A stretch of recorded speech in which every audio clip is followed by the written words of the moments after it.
Good afternoon, everyone, and welcome to today's webinar, Sell Pleasure First, Price Last by John Lees. Before we get started, I'll go over a few things so you know how to participate in today's event. You're listening in using your computer speaker system by default. If you prefer to join over the phone, select telephone in the audio pane and the dial-in information will be displayed. You'll have the opportunity to submit questions to John by typing them into the questions pane on the control panel. You may send your questions in at any time. We'll collect these and answer and address them during the Q&A session at the end. John now works and lives in the US, and his main work experience here involved running the marketing and sales operations for Schwarzkopf in Australia and New Zealand. John's topic is Sell Pleasure First, Price Last. And if you would like to receive a copy of his PDF version of the book that he wrote on this subject, you can email John. You can also ask him to receive the free weekly business articles when you email him. His email address will be on the last slide. The session will run for just under 1 hour, followed by our Q&A. Over to you, John. Thank you, Kate, very much. And good afternoon, everyone, and thank you to APA for inviting my contribution. And big thank you to Kate. She's been extremely helpful. So I hope you enjoy the session. Just a little bit of brief background. You will have detected that I have a British accent, and you're probably wondering, what is the accent? It is, in fact, educated. Well, it's not, obviously, because if it was, I would be, talking like that, using words like ghastly, beastly, rotter, I'd probably be called Nigel. My wife would be called Penelope. Yes, it's the kind of voice I always wanted, but never got. It's the kind of voice that belongs to a man who takes his first Viagra tablet and instead of swallowing it, he chews it and ends up with a stiff upper lip. But anyway, born in the UK, became a rep at age 21, had no idea what to do. I was working for a major consumer goods company, and basically thrown to the wolves. I got half a day's training from another rep. Absolutely shocking. But that's the situation with selling. As you will see as we go through this presentation, we're here to tell the truth and not to get involved in hackneyed sales techniques and all that kind of embarrassing stuff. So, and then we made our way to Australia. What happened there, just briefly, is that my brother was in the Royal Marines. He left the Marines, became somewhat unsettled, announced that he had got married, and then announced that they were going to Australia. And he wrote glowingly about Australia, so much so that 8 years later, my sister went to Australia, and 1 year after that, my parents went to Australia. And to be honest, I was beginning to wonder where everyone was, because they could have at least said something. And then her mother was able to come with us. She had, just become a widow, which was sad.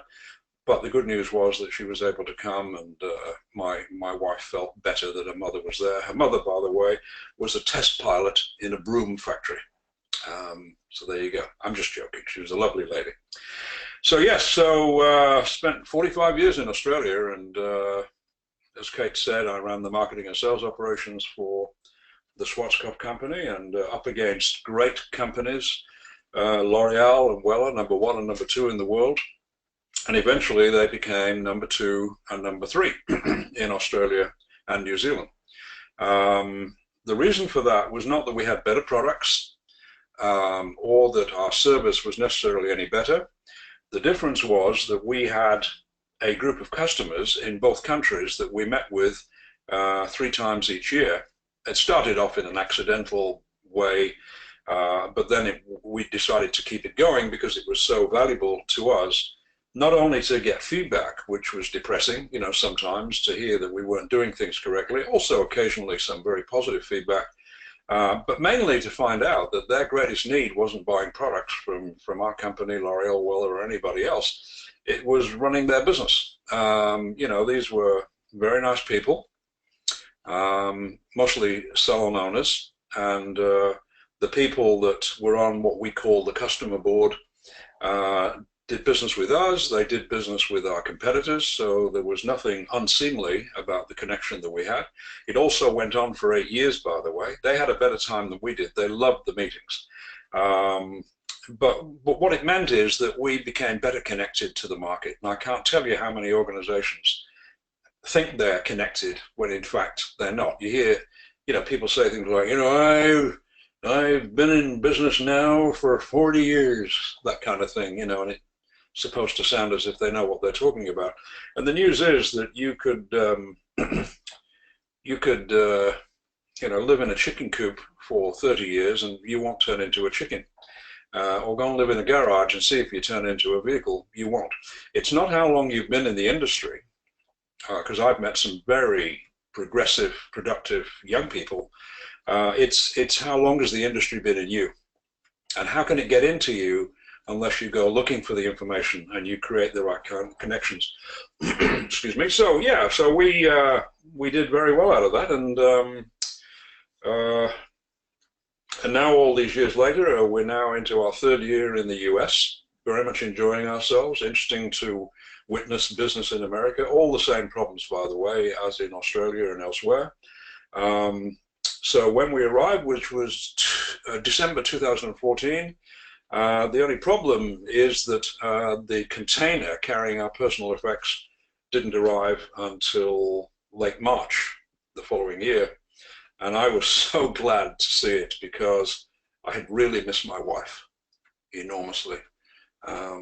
You've got to, take these discounts when they're offered. So we've been here now nearly 3 years. People ask me, what is the highlight? I would say it's probably that I haven't been shot yet. That's mainly it.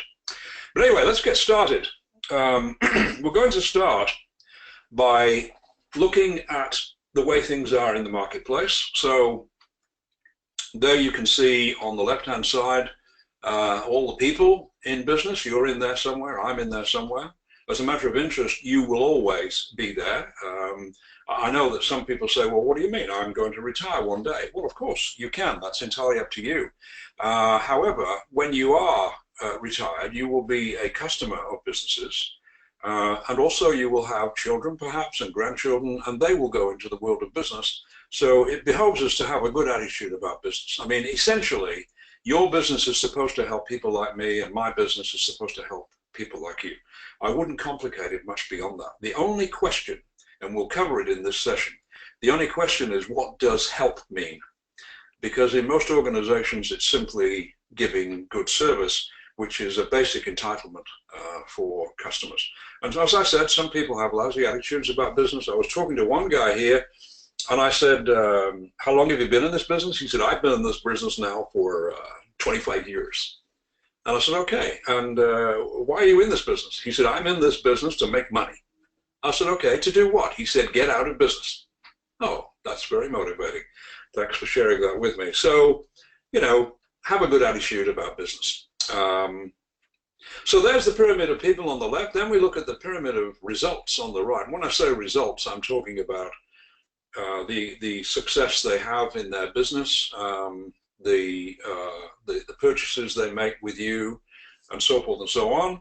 And then we look a little deeper and we see, not surprisingly, that the people at the top of the pyramid, small in number though they may be, actually generate most of the results. I'm sure that's not a big surprise.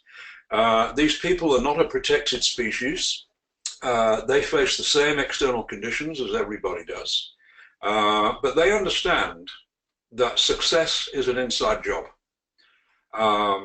So, if the weather's not so good, if the competition is fierce, if the government is playing up, if the dollar's a bit weak, they don't like that at all, but they look internally. They have what I call a journalistic, an author mentality, whereas as you look down the pyramid, you find people who have a journalistic attitude. Journalistic attitude means they see problems, they talk about them, report on them, but they don't do anything about it. Yeah, the people at the top are an interesting breed. They are old, young, female, male, different ethnic, religious backgrounds and what have you. Some of the people at the top were very fortunate to go to university. Many of them left school at a tender age. But the point is that they keep on getting better. No matter who they are, they become a student of business. They study business throughout their lives. I don't mean it in a manic way. They're not going to be in business and not figure out how to do things better. And one of the best ways to do that is to talk to your customers, etc. So the people at the top, some of them are very outgoing, very confident types, very assertive types. Most of the people I've met in that higher area are, quiet, not timid, but quiet people. So ask yourself this question: when you go to see doctors, whether it's a GP or a specialist, do they tend to be quiet or noisy? And of course the answer is they tend to be on the quiet side. Why? Well, because when you are valuable, you don't need to get involved in being loud and using sales techniques and what have you. So the most valuable people in our society are the people who get paid the most, as indeed that's the way it should be. And so the people at the top are learning to be valuable. So success is an inside job as far as they're concerned. Then we go to the base of the pyramid, and we see that very many people, many businesses, generate next to nothing, which is sad and interesting at the same time. Because as far as I know, and I hope you share this view, if not for yourself, then for your kids, we as human beings were designed to be successful. We were designed to operate at the highest level of the pyramid. So down below, we have people who have 1 foot on dry land and 1 foot in the water. They're uncommitted, in other words. And that's a sad way of doing things. If you come from America, people know where you're from. If you come from Britain, people know where you come from. If you are from Australia, people know where you're from. If you're from India, we know where you're from. It just goes on and on and on. And the people at the bottom have their own way of talking too, so you can guess immediately where they're at in the pyramid by the way that they talk. Because what we say is an echo of what we think. So you'll hear them say things like, I want to get paid what I'm worth. And we say, I'm sorry, we're not allowed to pay that little. I'm sorry. I don't think business will be very good this week. Why don't you try to be more positive? All right, I'm positive business won't be very good this week. So there's not a lot of excitement going on for the people at the bottom. Excitement for them would be eating cottage cheese on the date of its expiry, just to give you an example. But in all seriousness, these people, anytime they wish, can make their way to the top. It'll take a little time, but the point is, these people are waiting for customers, not waiting on customers, so to speak. And then we have the people in the middle, and the people in the middle, as you can see, generate only average results. There is a reason for that. These people are decidedly average. They're above average at being average. Here we've got the best of the worst and the worst of the best, and they've come together to form the cream of the crop. So the question is, why do the people at the top do well? Because as I said, they're young and old, female, male. What is it about these people? Well, first and foremost, they sell more than they charge for. That's a sort of a hidden rule in business. They sell far more than they charge for. So let me give you an example of what I mean. And you can try this on people if you wish. Try it on your staff when you're having a talk with them and so forth. What does a restaurant sell? So if you ask most people that question, what does a restaurant sell? Understandably, their first reaction will be to say, food. Yeah, okay, fine. Others will say, no, it's not just food, it's service. Yeah, okay, fine, thank you. But it's neither. I mean, obviously the food had better be good and the service had better be good, but that's not what they sell. They sell a pleasant experience, okay? So the next question is, what do we get charged for on the way out? Food and drink. This is called a value gap. The distance between what an organization sells versus what it charges for. Now, most organizations think of themselves as selling products. That's not what the people at the top do. The people at the top charge for products, but they sell success with their products, or if you like, productivity. So, the only product that your customers are interested in is theirs, not yours. So they're looking for all the help they can get. The only problem is they don't think that most suppliers can help. And the reason for that is that the people at the top are both distributors of products and contributors of ideas. So it's worth remembering that to the market, products cost money, ideas make money. So either you're an ideas-driven organization or you're not. If you are, and your product keeps getting better too, and your service, then you become a distributor and a contributor. This doesn't happen in the middle and lower areas. Mainly you find they're distributors and they fight each other like hell. Hence the title of this session, Sell Pleasure First, Price Last. So if I were to ask you,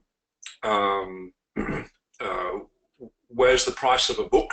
It's always on the back cover. Why? Is that because it's unimportant? No, of course not. Price has always been a critical part of the marketing mix, but it's got its place. Along with the description of product, the price is featured on the back. So what's on the front? The promise to the reader, the promise to the consumer. That's what's on the front, and very few words too, by the way. So you will have heard of the elevator pitch idea, where the idea is that you're in the elevator and someone says, what do you do? And then you've got 1 minute to explain what you do. The people at the top are more concerned with what they get done rather than what they do. The people in the middle and lower areas are besotted by what they do, so they talk about what they do, and customers have to play a game with them called Spot the Eventual Benefit to Us, and they don't like that game. So yeah, I think the restaurant had better have good food, as I said, it had better have good service, but they sell more than they charge for. It is called a value gap. So there's the value gap. It's important for us to give some thought to this. So on the one hand, we charge for access to products. If you're the only one in the market that's got those products, congratulations, but we all know that's not true. So they feel that they can buy products just about anywhere and at better prices if they shop around or apply enough pressure. Then on the right-hand side, we have what we sell, which is success with our products. People are only interested in success stories, hence the ancient expression in sales, what's in it for me? So just keep that in mind, that you are not simply an access point, you are a success point.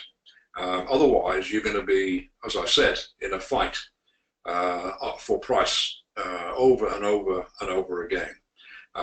So that's the value gap. And then we look at, when we look at the people at the top, they look at service, the role of service, in completely different ways. The people in the middle and lower areas of the pyramid see service in a very limited, indulgent way. So let me show you what happens with the people at the top. They see two market gaps, two distinct market gaps. The first market gap, as I just mentioned, is access to products. And this gap is absolutely full, as the illustration suggests, absolutely full to overflowing, sometimes dog eat dog, very much price-based to a large extent, sometimes relationship-based. You'll hear reps say that a lot, well, there's no point really going to see them because they've got a relationship with, but little do they know, the relationship is limited to the first gap. So in that first gap, we see the customer. The word customer, as you probably know, means buyer. And so you can imagine, therefore, that customers are interested to get access to product at the best price, and they're entitled to do so. In this area here, we listen to what they want, if indeed they want anything. So they'll tell us, if we're fortunate, we want this, can you quote me on this, what do you do with regards to this? They play one against the other, they've gotten used to all that kind of thing. In this area, we have to learn to listen if customers are coming our way. This is basically called meeting demand. Meeting demand. And sometimes demand is up, and sometimes it's down. But, we have to understand and remember that in selling, our focus has to be on causing demand, not simply meeting demand, because otherwise it'll run out and so will we. So here we're talking about the past and the way things are today with this customer. This is the way they've done things in the past. Don't try to sell in the first gap. That's my advice to you. It simply does not work. There is no room in this gap for selling. What we're doing here as a supplier is, if people are kind enough to come to us and they appreciate what you do for them, then they will mostly continue to do business with you, unless someone visits them and begins talking about the second gap, which is success with product. And customers don't expect that from companies, from reps, etc. They simply do not expect it. It's not part of their experience. So over on the right-hand side, as we look at the second gap, we're talking about a person. Now, it may be a business person, but it's a person. So always treat customers as people. Always treat customers as business people. If you're selling to business people, treat them as business people. I can assure you, customers do not go home at night to customer land.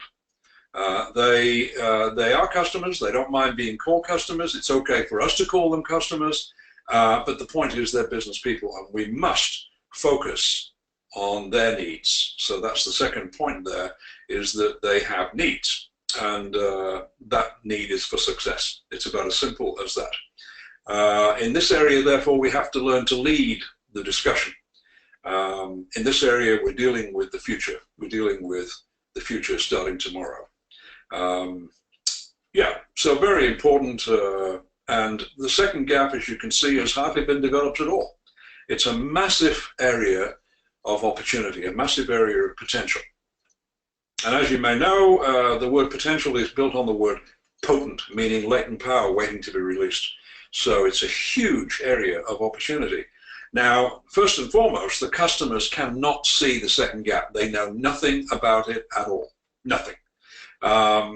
They're always hoping for better results, but they have come to understand, they've been conditioned to expect that people will simply, come with their product stories and what have you, and they've got to find a way to repel them. So the second gap is where the opportunities lie, and not only do the customers not know about the second gap, you will find that the very large majority of your competitors don't know about the second gap either. Now, the reason for that is their internal ways of measuring business are confined to the first gap. That's what they measure. They measure our sales, our profits, all of which is critical. We must know what we expect to get in sales. We must know whether we're getting it, but that is very indulgent. I go to conferences where, senior management will get up and start talking about, where we're up to as an organization. I have no argument with that at all. Everybody ought to know, and hopefully they feel proud. But you won't hear much mention of the success factor in the marketplace. And yet, if you go to the medical profession, everything's reversed. I was once asked to go to Bowral in New South Wales to speak to some cancer surgeons. And you've all heard of the dilemma facing salespeople where, they get, I can't remember the term now, but they get worried about making a call because for all sorts of reasons. In my particular case, I was asking myself, what on earth am I going to talk to cancer surgeons about? Anyway, I arrived in Bowral, and as is the case normally in hotels, there were different conference groups there, and they were all having tea at about the same time. One was an insurance company, the doctors were there, and I can't remember what the third one was, but they all looked the same. They were all wearing casual clothes, so I couldn't discern who was who. In other words, they're just regular people. They enjoyed the presentation, they're interested to learn and what have you. And I went to their dinner that night, and they talked about success with their patients. They talk about making money and all that kind of stuff. That's a given. They have to do that. So the the radar screen for most organizations, whether we like it or not, is confined to the first gap. So then we have to figure out how can we begin to measure the second gap. And the only way to do that is to work backwards from success, to know which customers are succeeding with either your products or products of a similar nature. What are they doing? How are they succeeding? So let me give you a couple of quick examples. Years ago, a company, an American company based in Adelaide, asked me to do some work for them. The company's called Transitions Lenses, and I assume that you will have heard of them. It's the product where, you know, someone's wearing ordinary glasses, they leave a building, the sun shines down on them, and the lenses change, they tint over, and they do two things really. They protect the eyes from the sun. We were told for years in Australia to protect our skin. Well, these glasses, Transitions lenses, protect the eyes from the sun, and also make it more comfortable for the wearers, etc. However, as I like to describe, you've got two sales forces. You've got your own sales force, and then you've got your customers, and they are supposed to be advocates of your product. So they said to me, unfortunately, the optometrists have a score rate of 1 out of 10 with Transitions lenses. And yet, every single consumer, patient, that has been introduced to our product, Transitions, love it. They feel they've got the best of both worlds. However, because what I mean by that is that when they're outside, they get the protection. When they go inside, they just return to being like normal glasses. The only time it doesn't work is if they're in a car, because then windscreen negates it. So they said, okay, so we've only got 1 out of 10 people buying our product in optometry practices. So we were wondering whether you could help us. And I said, yeah, of course, I'd be delighted to. Thank you for asking. They said, well, where do we start? And I said, okay, well, tell me, do you have any optometrists that do better than 1 out of 10? Oh, well, yeah, I guess so. Okay. Well, what we can do is organize to first of all identify in each state of Australia one optometrist in each state that has a healthy score rate above 1 out of 10. And they said, oh, you mean the people that buy the most? No. The people who sell the most. Well, what's the difference? Well, so the difference is that, you know, if you look at who buys the most, it would probably be OPSM or somebody, or Specsavers. There are people who run smaller practices who actually would sell more, pro rata if you like, than some of the large stores. You must know who these people are. You know, when our kids say something like, oh, I'd like to play basketball, you know, one of the natural things that parents would do is get them a film of Michael Jordan to show them how high he's up. In business, most people don't know how high he's up. They simply don't know because they are locked into the first gap.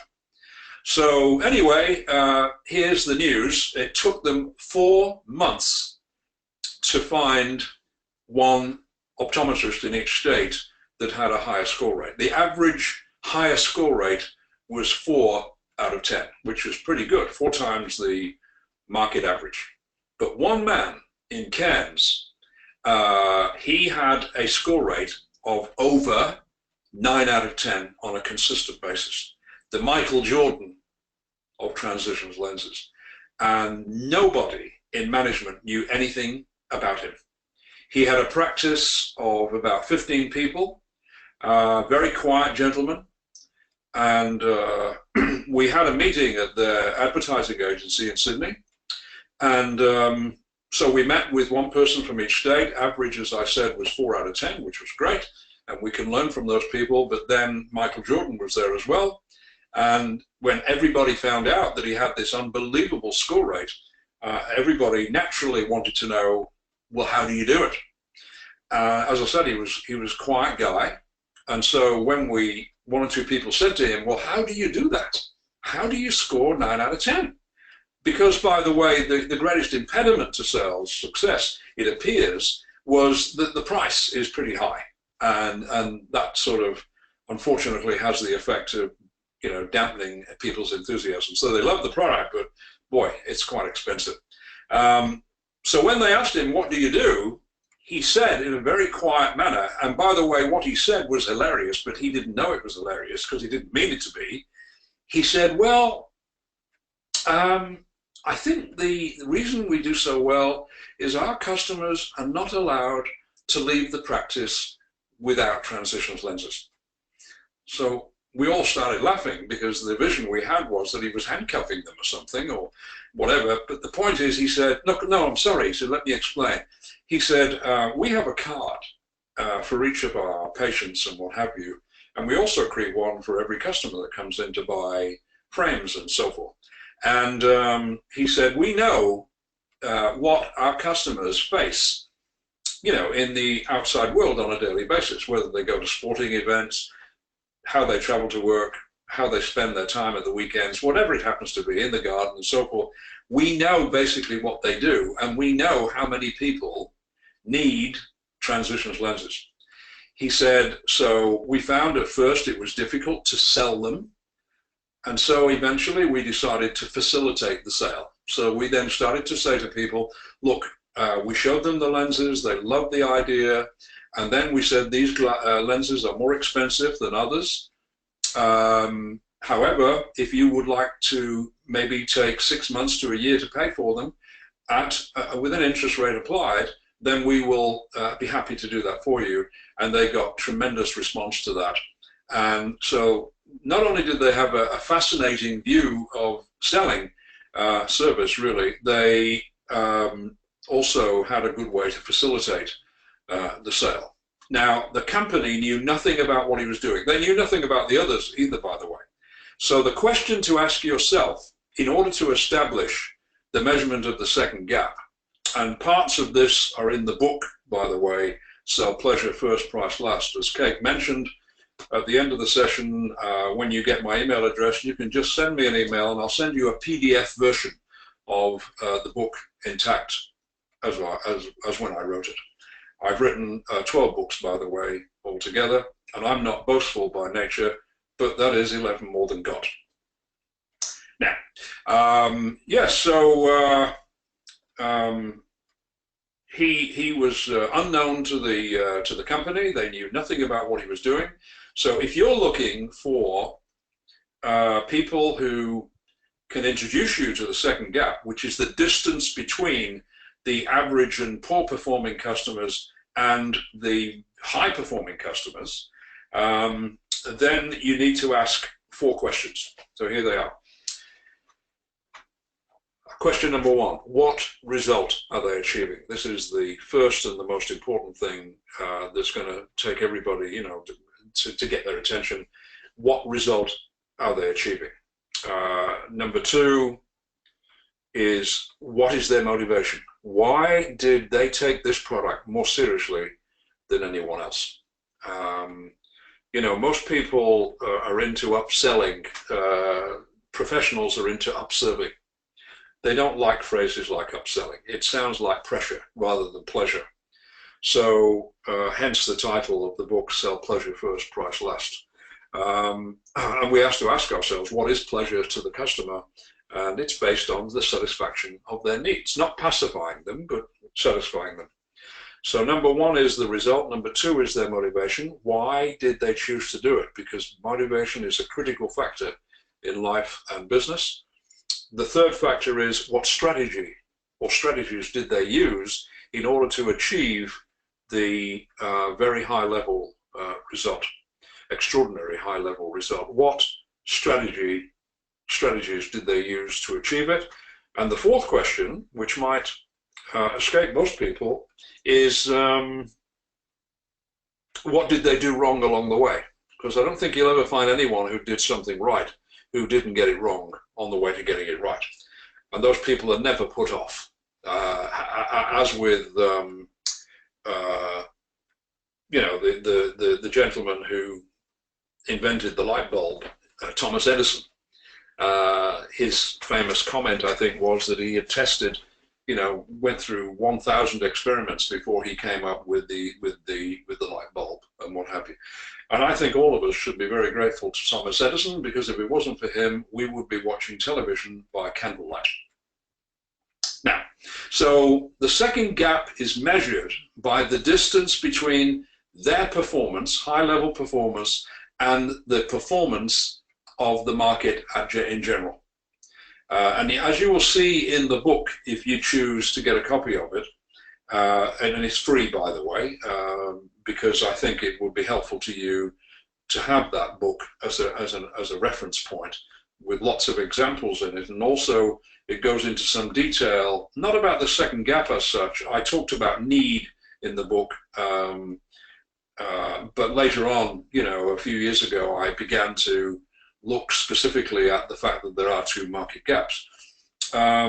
Yes, so the book shows clearly how to measure the distance between the high performers and the average and low performers.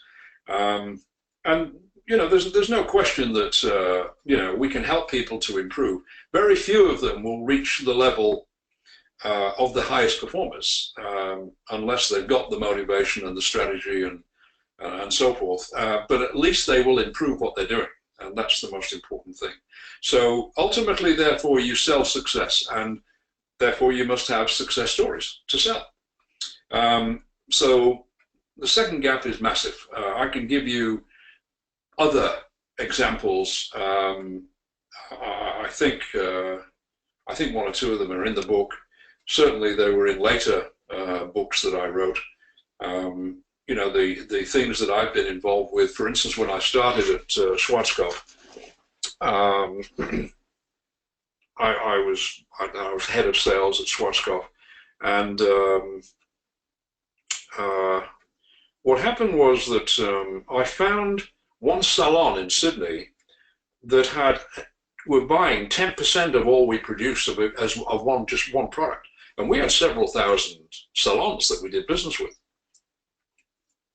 and I couldn't figure this out. How could one salon be buying 10%? So I called the rep. And I said, are you familiar with Mary Ann Graham's salon in Sydney, buying so much of the product, which is called Bonnewell?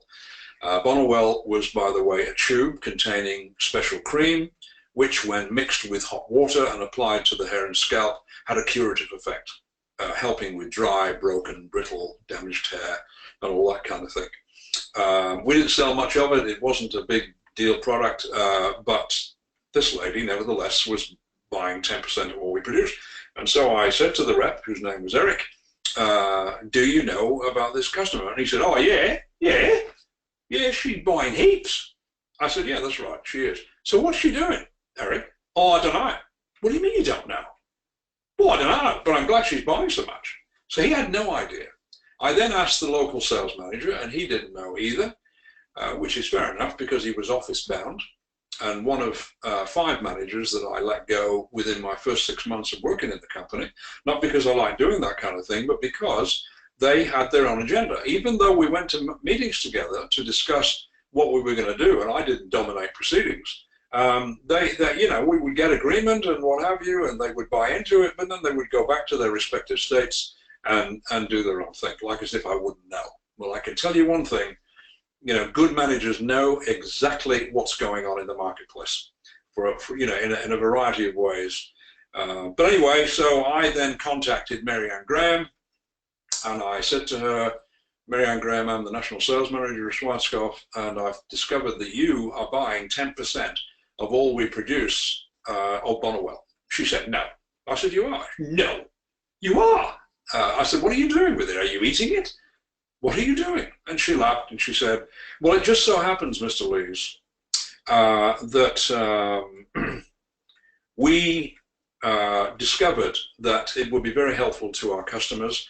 We don't sell Bonnewell, obviously, it's a salon use product. So we sell a treatment service within the salon that includes Bonnewell. Bonnewell isn't even mentioned to the customers.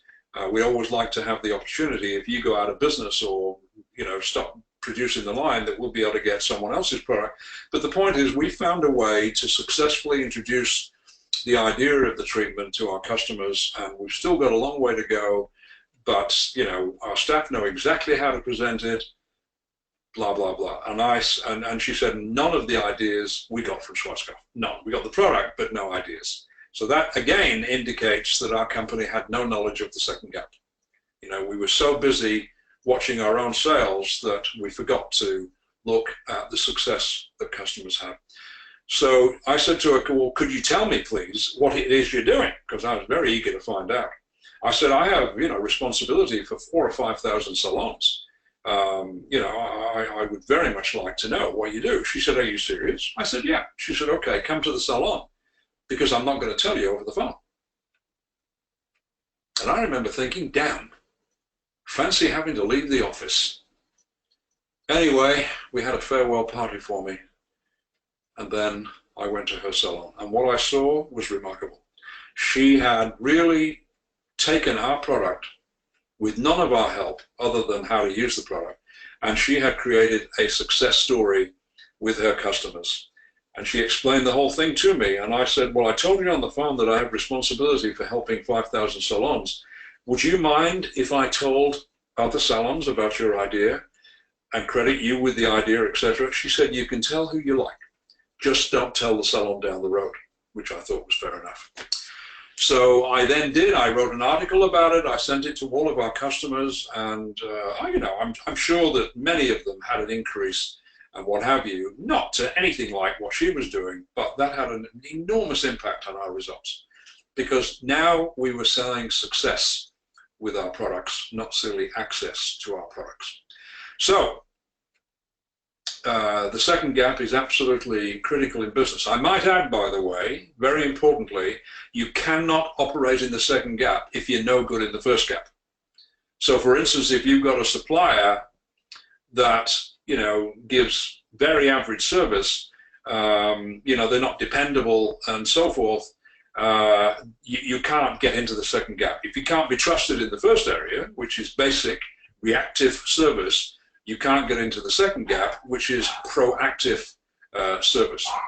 So so the second gap is huge. I have other examples, but we don't have time today to go into it all. I hope the point is made that what we have to do is sell success with our products, and the only way we're going to do that is to look for information at market level about who our most successful customers are.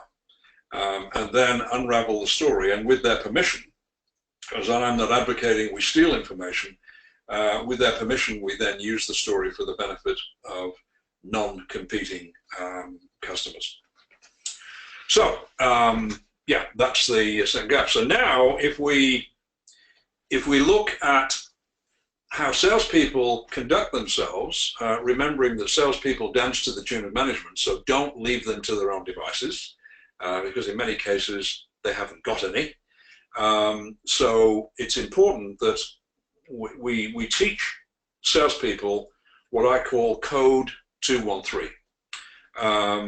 So here in the circles that you see, we see one large, it's almost like a planet, and then we see inner circles: buying, number one; succeeding with what they've bought, whether it's reselling it or, in perhaps your case, using the product successfully to get the result that they want and need. And three is continuous success, because nobody wants to buy something, it works, and then it stops working. They're looking for long-term, continuous progress. Now, so there you go. 1, 2, 3. Buy the product, succeed with the product, enjoy continuous success with the product. 95% of reps do business at level 1. Their code, without them knowing, is 1, 2, 3. So they enter, they begin trying to get people to buy their product. They come up with an indulgent story about their company and their products and what have you, and it is of no interest at all to anyone, unless their supplier died last night or something. They're not going to respond. So and the best buyers, of course, prepare themselves for all this kind of thing so they don't waste time. A lot of people consider reps to be commercial thieves, which sounds terrible. What it means is they steal my time because they've not been armed. They've got pea shooters. They haven't got anything considerable to offer. So they fail at level one in many, many cases. And because we live in a civilized society, the customer will not be rude to them. I hope not, in most cases anyway.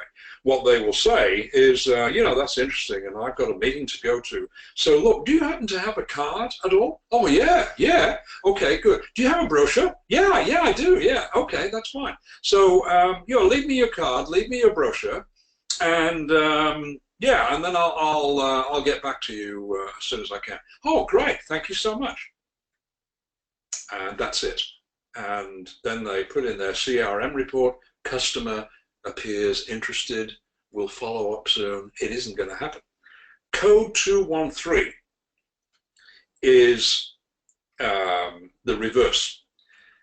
What we do is we go to see people and we tell them from the outset that initially we need only 5 minutes to establish the reasons we're here, the kind of results that can be achieved for their business.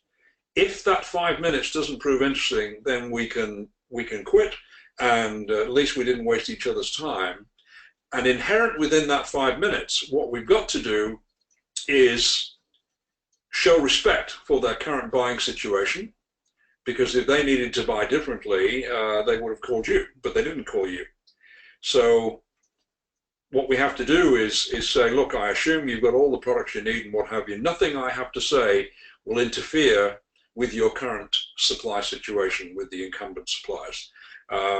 What we're talking about is an excellent result that I hope you find to be interesting. They then proceed to level 2, which is basically the second gap. So they don't try to interfere with the buying area. They get involved in the success area. They show a result within the first 5 minutes. That result will either resonate with people or it won't. And that kind of result should be based on your experience with customers, based on what you know can be achieved. And yes, so you work backwards from that. You say, okay, if I can convince them that we are looking at a success situation here, then I return to 1 and organize for them to buy the product. And then I will make sure that they succeed with our product. I'm not going to leave them to it, and I'm not going to hold their hand either. Reps should be positioned, in my view, as being unpaid employees in the customer's business. And again, that's a factor that comes from management. And then continuous success, which is the third gap, if you like, is literally not only refining the products, but refining the ways in which you help customers to be successful. Otherwise, you know, they are nothing more than stockists of your product and not activists. So, okay, so now, so code 213, I have an article on this. If you're interested, by the way, I can send you the article, so please remind me. I can send you the article. It's only 1 page, but it goes into detail about how to organize this. So now I'll finish with this, if I may. Looks a little bit complicated, I suppose. That's Kate's fault. No, I'm joking. Look to the right-hand side, if you will, and you'll see a vertical line with a $ above it. And this represents income. It comes in 3 varieties: high, then average, then low. This, in brackets, as I put at the bottom, is what we get. This is our income. This is what we get from the customers. Anything wrong with that? Of course not. As I've already said, you've got to have information about all that kind of thing. But this is the effect. So what is the cause? The cause is how we actually go about serving people. So the line on the left-hand side, which is related specifically to the line on the right-hand side, are customer outcomes. In other words, what we give. And if an organization doesn't give more than it intends to get, then it is writing its own death warrant. So service standards are in 2 areas. Help customers with what they want if they came to you and asked you to help them. That's the first gap. And secondly, we use that area as a launching pad to get into the second area, which is upserving. And the reason I use that term is that, and again, I've got an article on the subject, is that selling should be seen within the context of service, not as something that reps remember to do or do only if they're behind target and what have you. So the second gap is to do with the needs of the customer. And the need of the customer is for improved results. That's basically what it is. They won't ask for that because they don't expect it. So down in that bottom area, you know, we serve the customer. I'll give you a very brief example. Many years ago, our daughter was getting engaged. We have 3 children, and they're all girls except for 2. So our daughter was getting engaged, and we were to have an engagement party, and we had 60 people coming to the party. And, you know, we don't have parties like that too often, but when you have something like that happening, you know, you've got to get all the grog and what have you. So my wife and I put together a lengthy list of items we needed, and so I went to the liquor store, and when I entered, the young guy came out, very pleasant young man, and service began. And he said, hi, can I help you in any way? And I said, well, as a matter of fact, maybe you can. I said, we've got an engagement party tomorrow night, 60 people. I've got to get a lot of stuff. So at some stage, I would appreciate your help. He said, do you mind if I look at the list? I said, none at all. So I gave him the list. He said, well, I can read this list. If you've got shopping to do or calls to make, yeah, come back in half an hour and I'll have it all ready for you. I said, okay, thank you. So that's good service, is it not? I hope you'll agree. So when I returned, he said, Mr. Lees, are you in the car park? I said, yeah. He said, if you drive around the back of the building, you'll see our logo.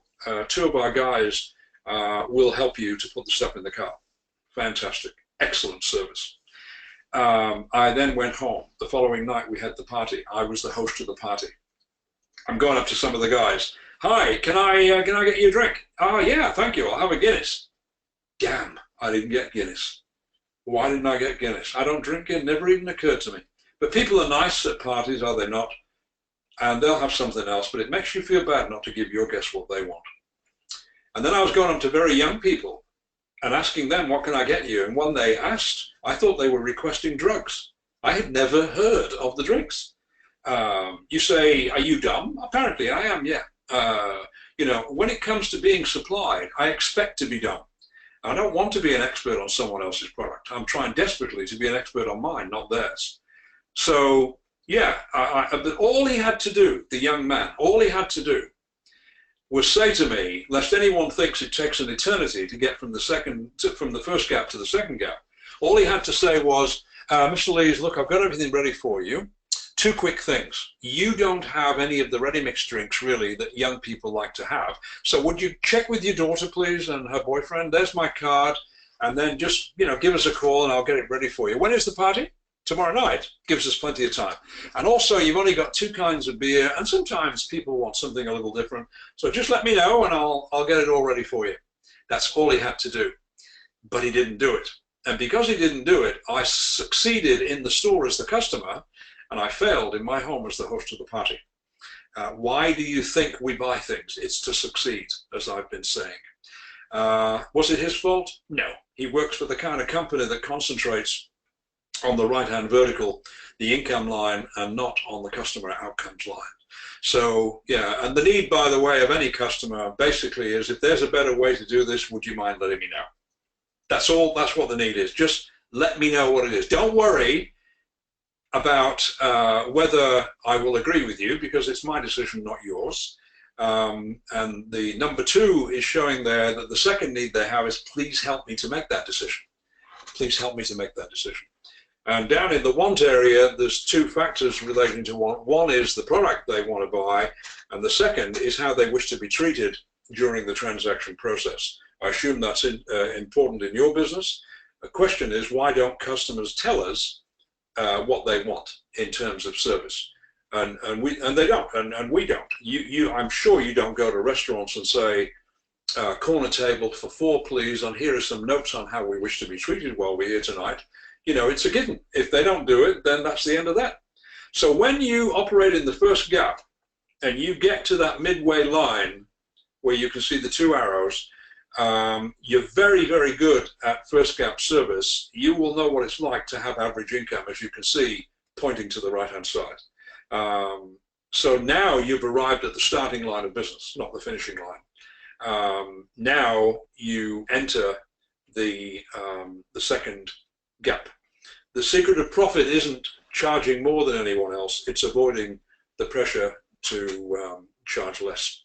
So I want to thank you for listening. Hope you got some points out of it. You can contact me by email and, you know, ask for elaboration on any of these points. And as I said, I've got an article on the second gap. I've got an article on some of the other things that we talked about, such as you know, how to measure the second gap and so forth. I'm happy to send those to you, and I hope you find the book to be helpful. That book, by the way, Sell Pleasure First, Price Last, is in its 10th printing because the first 9 were smudged. But anyway, that's the way things work out. And by the way, I have a new book coming up soon called How to Be Happy with That Money. It's $300, and I hope you get a copy. So finally, as Kate said, there's my email address. I understand you're going to get a copy of this by email tomorrow anyway, the presentation. So I'm sorry that this doesn't allow us to have a discussion, but I believe you might be putting in some questions, so I will stick around and happy to offer my views on the questions. You will receive a PDF version of my book, Sell Pleasure First, Price Last, via email if you request it. You can request to receive a weekly business article that I write, free, obviously, to people in Australia. We're not sure if we will stay in America or not. It's been interesting, and you know, but if because we got family back in Australia, so you know, there's always a chance that we will return. But in the meantime, you know, people like to receive the articles. So the article isn't about me or anything I do. It's all about business. And then finally, I have Australian and New Zealand organizations that want to arrange training and coaching for their management or for their sales staff or both.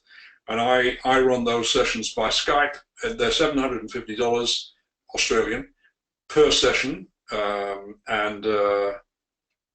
And again, if you want to get involved in all that kind of thing, you can email me or you can give me a call using FaceTime or whatever, or I'll call you, doesn't worry me. And there we are. So thank you very much for listening. I will say thank you. And if you have any questions, then fire them this way. And if any of this works, by the way, let me know and I'll try it myself. Thank you very much. Thanks, John. That was great and very entertaining. Doesn't actually look like we've got any questions, so I think you might be off the hook there.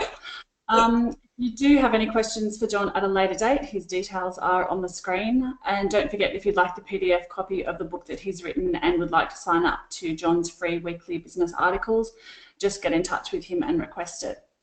Tomorrow you'll receive a follow-up email with a link to view the recording of today's webinar and a link to view the slides as well.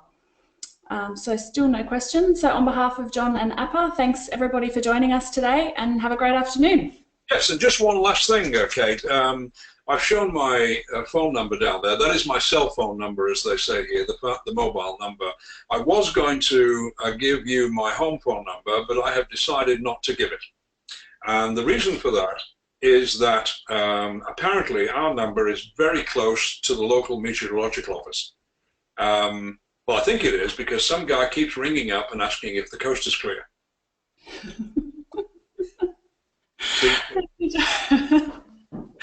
All right, so John's details are on the screen there, and yeah, we'll stick to the cell number. Thanks, everybody. Have a great afternoon. Bye.